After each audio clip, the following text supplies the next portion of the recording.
Good morning all of you. आपके अपने YouTube channel geography junction पे मैं श्याम देवड़ा आपका स्वागत करता हूँ। आज अपन बात करेंगे क्लास 8 का जो अगला टॉपिक दिया हुआ है, एक दिया हुआ मानव संसाधन।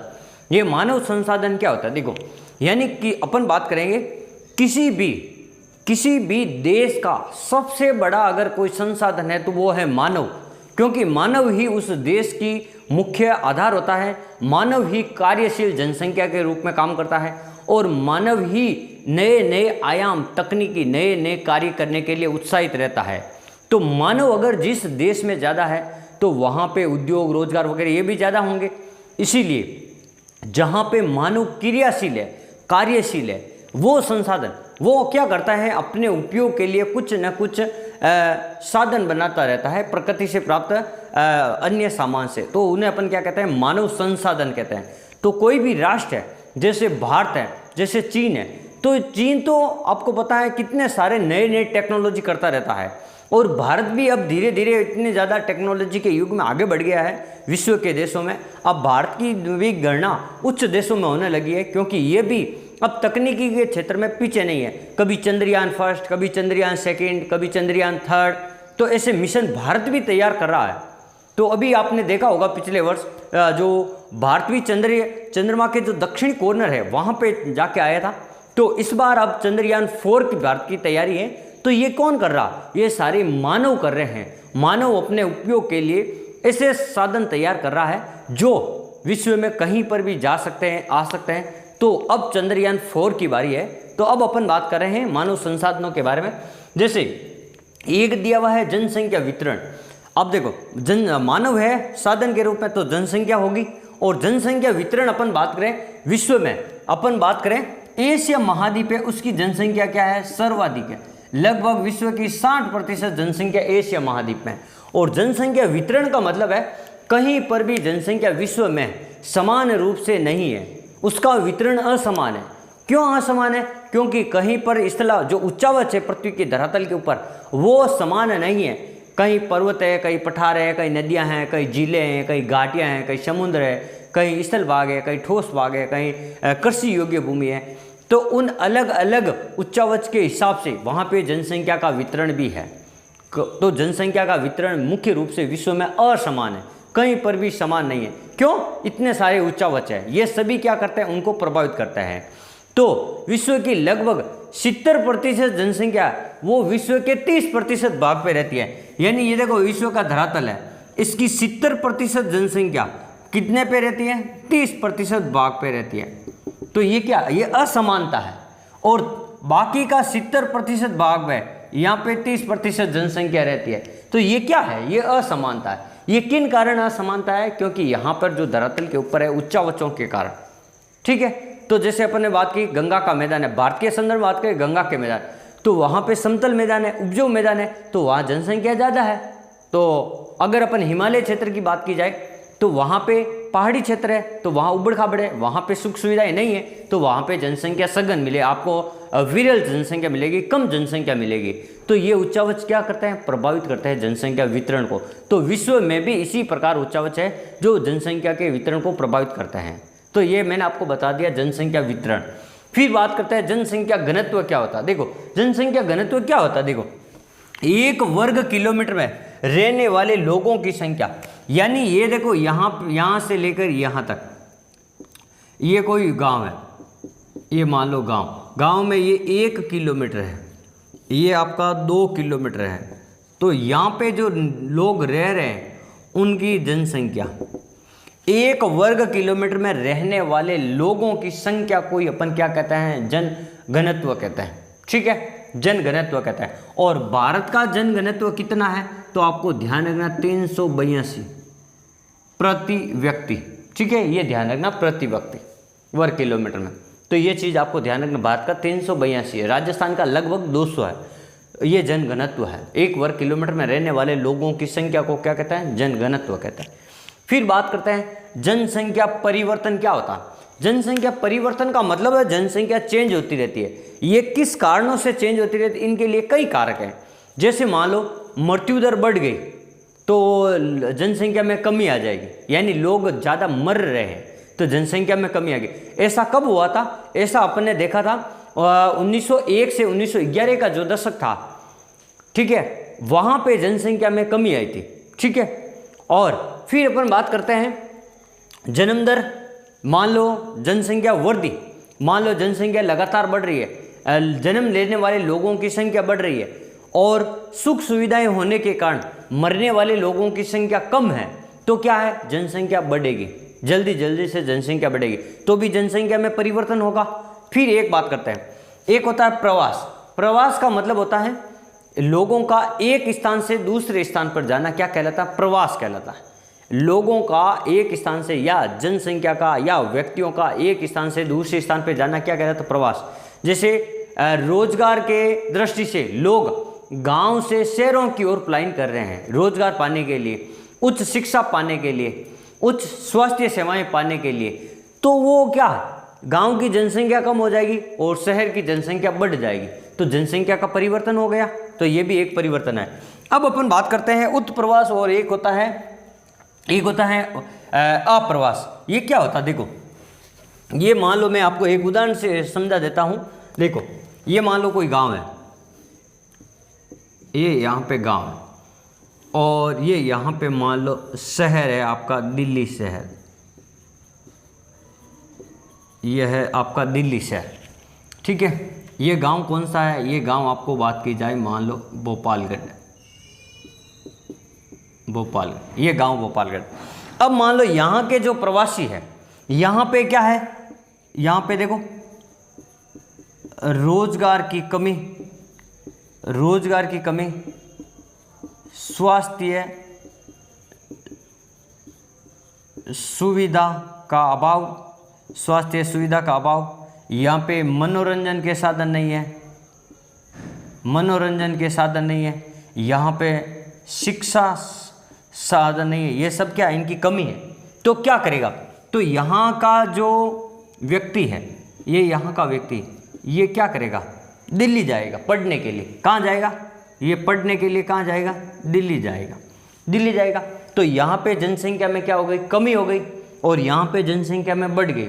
तो ये जो व्यक्ति था, ये व्यक्ति क्या हुआ, यहाँ से तो क्या हुआ, कम हो गई, यहाँ की जनसंख्या कम हो गई और यहाँ आ गया तो यहाँ जनसंख्या में क्या हो गई, बढ़ोतरी हो गई, तो यहाँ कमी हो गई। तो ये जो व्यक्ति था, ये यहाँ के लिए उत्प्रवासी है, यहाँ के लिए क्या है, उत्प्रवासी, और इसके लिए क्या हो गया, यहाँ के लिए अप्रवासी। आ का मतलब है आना, किसका, जनसंख्या का। जनसंख्या यहाँ पे आई है और यहाँ से प्रभावित हुई है। ये किन कारणों से होता है जनसंख्या इधर से इधर आना, ये किन कारणों से, रोजगार की कमी, स्वास्थ्य सुविधाओं का अभाव, मनोरंजन का अभाव, शिक्षा का अभाव और बहुत सारे ऐसे कई फैक्टर हैं, उनका अभाव रहता है। तो एक कारक होते हैं आकर्षण कारक, एक कारक होता है प्रतिकर्षण कारक। तो देखो, इस गांव के लिए, यहाँ के लिए क्या होंगे, यहाँ पे देखो भोपालगढ़ के लिए यहाँ पे क्या होंगे, प्रतिकर्ष कारक होंगे, प्रतिकर्ष कारक, और यहाँ क्या हो जाएंगे आपके अपकर्ष कारक। देखो, प्रतिकर्ष कारक का मतलब क्या होता है, ये किसी भी व्यक्ति को मजबूर कर रहे हैं यहाँ से जाने के लिए, क्योंकि यहाँ सुविधाएं नहीं है, तो ये व्यक्ति क्या करेगा, यहाँ से इस स्थान से यहाँ जाएगा। और यहाँ अपकर्ष कारक का मतलब है ये आकर्षण कर रहे हैं, यहाँ पे सुख सुविधाएं, या बड़ी बड़ी यूनिवर्सिटी, या बड़ा बड़ा मार्केट है, यहाँ पे चिकित्सा सुविधाएं अच्छी है, यहाँ पे शिक्षा सुविधाएं अच्छी है, यहाँ पे रोजगार बहुत सारे हैं, यहाँ पे स्वास्थ्य संबंधी सुविधाएं हैं, एम्स वगैरह बने हुए, तो ये व्यक्ति यहाँ पे जाने के लिए मजबूर है। तो यह कारक जो छोड़ने के लिए, किसी भी व्यक्ति को शहर छोड़ने के लिए कौन से कारक प्रभावित करते हैं, प्रतिकर्ष कारक। और कौन से कारक उसको आकर्षित करते हैं, तो आपको ध्यान रखना अपकर्ष कारक आकर्षित करते हैं। तो ये चीज़ मैंने आपको एक्स्ट्रा बता दी, ये भी आपको ध्यान रखना। तो ये इसके लिए, ये गांव है, इसके लिए देखो, यहाँ से उत्प्रवासी, कोई भी व्यक्ति यहाँ से उठकर यहाँ आया है, तो इसके लिए दिल्ली के लिए अप्रवासी हो जाएगा, और ये व्यक्ति भोपालगढ़ के लिए क्या हो जाएगा, उत्प्रवासी हो जाएगा। यहाँ की जनसंख्या में क्या आ जाएगी, यहाँ पे कमी आ जाएगी, और यहाँ की जनसंख्या क्या हो जाएगी, बढ़ जाएगी। तो ये एक ही उदाहरण से मैंने आपको सारे जनसंख्या परिवर्तन का किस प्रकार फैक्टर बदलता रहता है, कम ज़्यादा होता है, तो वो मैंने आपको बता दिया। अब अपन बात करते हैं प्राकृतिक कारक, भी कुछ कारक हैं जो जनसंख्या को प्रभावित करते हैं उनके बारे में अपन बात करेंगे। देखो प्राकृतिक कारक किस प्रकार से प्रभावित करते हैं। देखो जैसे एक दिया हुआ है जलवायु, एक दिया हुआ आपके मौसम, एक दिया हुआ आपके मृदा, ये किस प्रकार कारक प्रभावित करता है। देखो मैं एक ही चीज आपको उदाहरण देके बता देता हूं भारत का, ताकि आपको समझ में आ जाए, ताकि आपको ये सारे चीज वहां पे काम करते हैं। जैसे देखो ये आपका ये भारत का ब्लूप्रिंट मैप है, ये आपको ध्यान रखना। ये मान लो इस प्रकार से मैंने आपको बना दिया, ठीक है, ये इस प्रकार से बन गया, ठीक है। अब देखो यहां पे तो है आपका गंगा मैदान, गंगा मैदान, और यहां पे है देखो हिमालय क्षेत्र, ये देखो ये वाला, या मैं लिख देता हूं हिमालय क्षेत्र, हिमालय पर्वत, ठीक है। दो चीज मैंने बता दी, ये ए हो गया और ये बी हो गए गंगा के मैदान के लिए। तो देखो इस्तेला करती यहाँ पे, अब दोनों चीजें यहाँ देखो प्रभावित करने वाले कारक कौन कौन से हैं। इस्तेला करती यानी उसका जो आकार कैसा है, जलवायु, वहाँ पे जलवायु दशाएं कैसी है, वहाँ की मिट्टी कैसी है, वहाँ पे जल कैसा है, वहाँ पे खनिज क्या है, और सामाजिक आर्थिक संसाधन क्या है। देखो सबसे बात करते हैं इस्तेला करती यानी उच्चावच। देखो ये जो गंगा का मैदान है ये लगभग आपको समतल मैदान दिखेगा, समतल मैदान दिखेगा, तो यहाँ पे जनसंख्या ज़्यादा निवास करना पसंद करेगी, जनसंख्या ज़्यादा रहेगी, क्योंकि ये कृषि योग्य भूमि है। और ये हिमालय क्षेत्र, यहाँ पे तो बर्फ पड़ती है, यहाँ पे तो रहने के लिए आवास भी नहीं, यहाँ परिवहन के साधन नहीं है, यहाँ पे संचार सुविधा नहीं है, यहाँ विद्युत सुविधा कम है, इसलिए यहाँ पे लोग क्या करेंगे, कम रहेंगे। तो ये उच्चावच है, इस्तेला करती भी क्या करती है, प्रभावित करती है। फिर जलवायु, जैसे यहाँ पे उष्ण पर्णपाती जलवायु होगी और यहाँ पे सदाबहार जलवायु होगी। तो देखो उष्ण पर्णपाती जलवायु रहने के लिए सही है, इसलिए यहाँ पे लोग रहते हैं। और सदाबहार जलवायु है जहाँ पे बारिश ज़्यादा होती है, हिमपात ज़्यादा होता है, तो अपन कृषि कार्य नहीं कर सकते हैं। कृषि कार्य नहीं करेंगे तो लोग हिमालय पे कोई थोड़ी रहेंगे, वो तो यहाँ पे रहेंगे मैदानी क्षेत्रों में।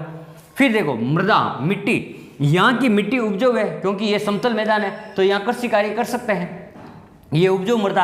अब ये तो पर्वतीय भाग है, यहाँ पे तो कठोर और चट्टाने हैं, तो यहाँ पे लोग नहीं निवास करेंगे, हिमालय में निवास करना नहीं, तो जनसंख्या कम रहेगी और यहाँ जनसंख्या ज़्यादा रहेगी। देखो जल, अब हिमालय क्षेत्र है तो वहाँ जल है, नदियाँ हैं, लेकिन अपन कृषि कार्य नहीं कर सकते हैं। लेकिन यहाँ जो हिमालय का जल गंगा के मैदान में आएगा, समतल मैदान में आएगा, तो अपन इस जल का उपयोग करके यहाँ कृषि कार्य कर सकते हैं, यहाँ उद्योग लगा सकते हैं, यहाँ विद्युत पैदा की जा सकती है, कई सारे काम यहाँ अपन कर सकते हैं मैदानी क्षेत्र में।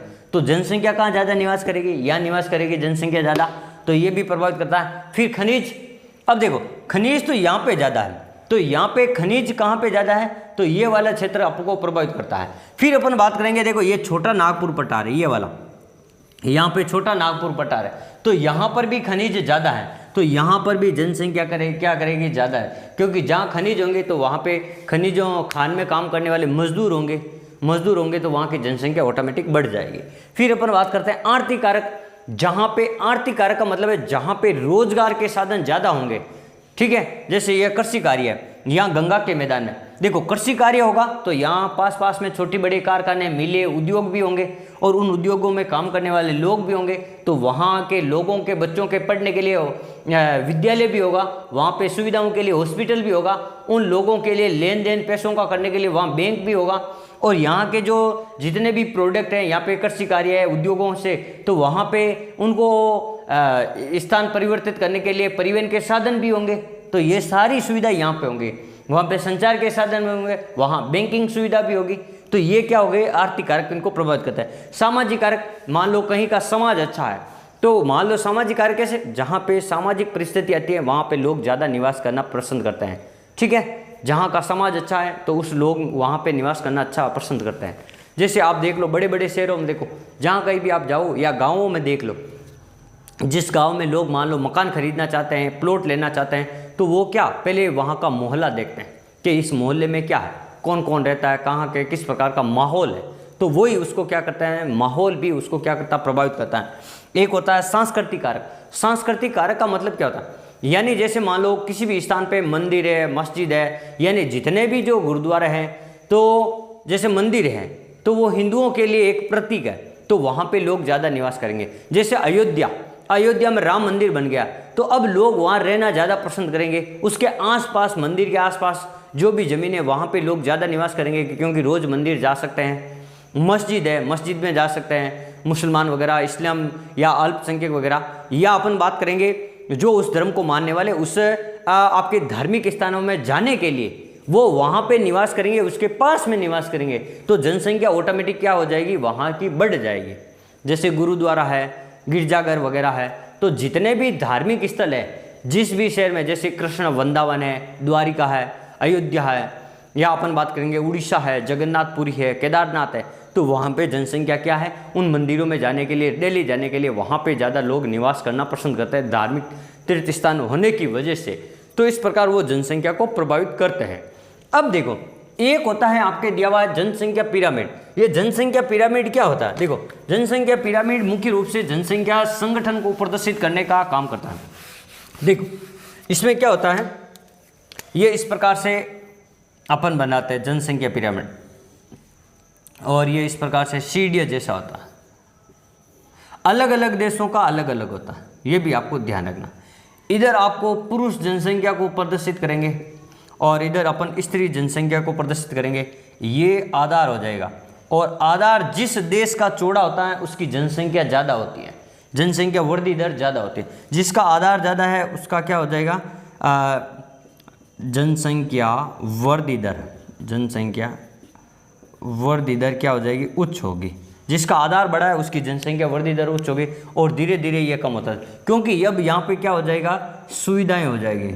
सुविधाएं हो जाएगी तो लोग बूढ़े होते होते मरने की स्थिति में कम होंगे, यानी मृत्यु दर कम हो जाएगी। यहाँ सीधा बात करें, मृत्यु दर कम है, मृत्यु दर में कमी है, इसीलिए जनसंख्या बढ़ रही है धीरे धीरे। और भारत भी इसी स्थिति में है, भारत इसी स्थिति में है। और जापान किस स्थिति में है? जापान के लिए ये जो पिरामिड है ये इस प्रकार का है।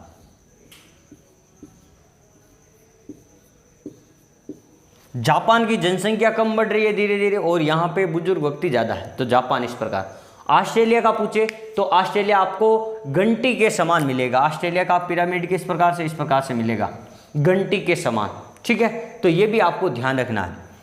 भारत का इस प्रकार का होगा। तो ये जो आयु लिंग पिरामिड है, जनसंख्या पिरामिड है, तो इसके इधर वाला भाग ये अपन कह सकते हैं बायां वाला भाग। ये देखो बाईं भाग है बोर्ड का, और ये दाईं ओर। तो आपको पूछ सकते हैं बाईं ओर क्या प्रदर्शित किया जाता है आयु जनसंख्या पिरामिड में, तो पुरुष जनसंख्या को, और दाईं ओर किसको प्रदर्शित किया जाता है, स्त्री जनसंख्या को।